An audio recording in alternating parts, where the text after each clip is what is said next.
नमस्कार, आप देख रहे हैं किसान इंडिया और मैं हूं आपके साथ पारुल यादव। देश के अलग अलग हिस्सों में मौसम का मिजाज तेजी से बदल रहा है। बंगाल की खाड़ी में उठा चक्रवाती तूफान अब शांत हो चुका है और ये लो प्रेशर एरिया में बदल गया है। इसी वजह से तमिलनाडु, आंध्र प्रदेश, केरल और पुडुचेरी में हल्की से मध्यम बारिश की आशंका जताई गई है। वहीं देश के पहाड़ी इलाकों में बर्फबारी की संभावना बनी हुई है। तो चलिए ऐसे में देश के जाने माने weather expert doctor SN Pande ji से जानते हैं कि आने वाले 48 घंटों में मौसम का क्या हाल रहने वाला है।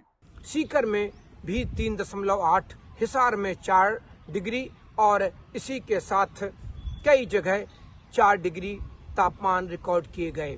और अब जहां तक बारिश की संभावना है तो बारिश की संभावना अब सिर्फ तेलंगाना, लक्षद्वीप, कर्नाटक, गोवा, इन सब जगह बारिश की संभावना अगले दिनों में देखी जाएगी।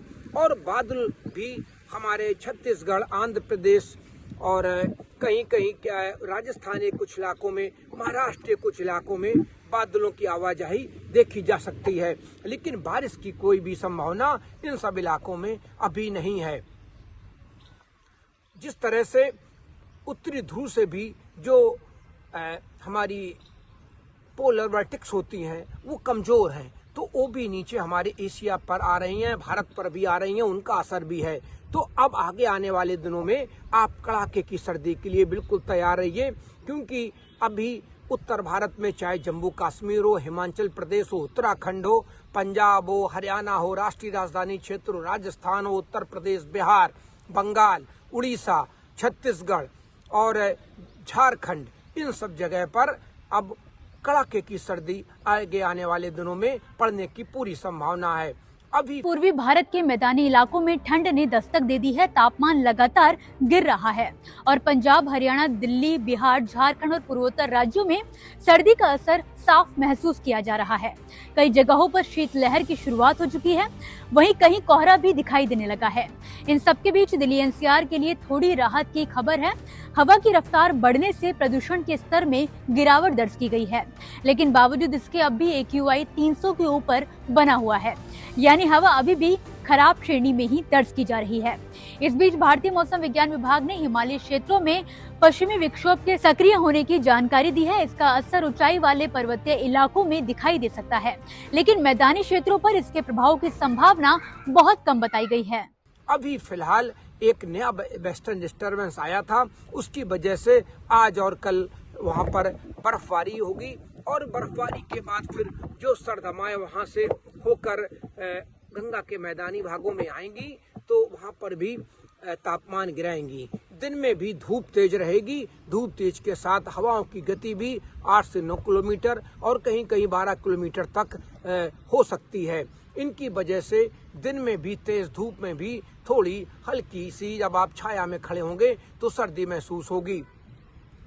यहाँ के किसानों को जो रबी की फसल की बुआई कर चुके हैं और जिन जिन फसलों में इस समय पानी की जरूरत है तो वो आवश्यकता अनुसार सिंचाई करते रहें, क्योंकि फिलहाल अभी देखा जा रहा है कि इन सब इलाकों में अभी बारिश की संभावनाएं बहुत कम लग रही हैं। कहीं भी ऐसे सिस्टम नहीं दिखाई पड़ रहे हैं जिससे ये महसूस हो कि आने वाले दिनों में उत्तर भारत के कुछ इलाकों में बारिश होगी।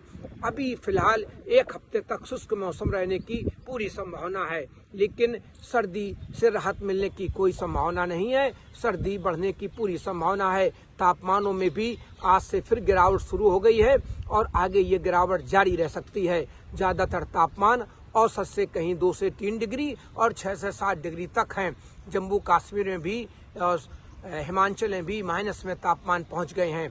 ये स्थितियां अभी अगले दिनों तक जारी रहने की पूरी संभावना है। लोग सजग रहें, सतर्क रहें। मैदानी भागों में लोग जब दिन में निकलते हैं तो धूप तेज होती है तो कपड़े पहनते नहीं हैं, लेकिन शाम को जब वापस घरों को लौटते हैं तो उनको सर्दी लग जाती है। ये स्थितियां स्वास्थ्य के लिए बिल्कुल प्रतिकूल प्रभाव डालने वाली होती हैं, लेकिन इससे एक आराम मिलने वाला है कि जो राष्ट्रीय राजधानी क्षेत्र का हमारा प्रदूषण था, प्रदूषण भी कम हो जाएगा, चाहे उत्तर प्रदेश के शहर हो या फिर राष्ट्रीय राजधानी क्षेत्र हो या जहां भी प्रदूषण था।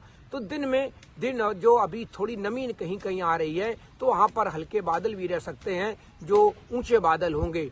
उनकी वजह से कहीं कहीं थोड़ी बहुत धुंध भी रह सकती है और सुबह शाम का प्रदूषण रह सकता है, लेकिन जैसे दिन चढ़ेगा प्रदूषण भी साफ होगा और आसमान बिल्कुल साफ हो जाएगा। ये वीडियो इसी के साथ फिलहाल के लिए इस वीडियो में बस इतना ही। आप मुझे दीजिए इजाजत और इसी तरह मौसम से जुड़ी ताजा अपडेट्स के लिए आप देखते रहिए किसान इंडिया। धन्यवाद। सर का पसीना जब माथे को आता है वो किसान है जो अपने दम पर फसल को उगाता है। आन है, बान है, शान है, किसान है। किसान इंडिया, चलेगा हल, बढ़ेगा बल।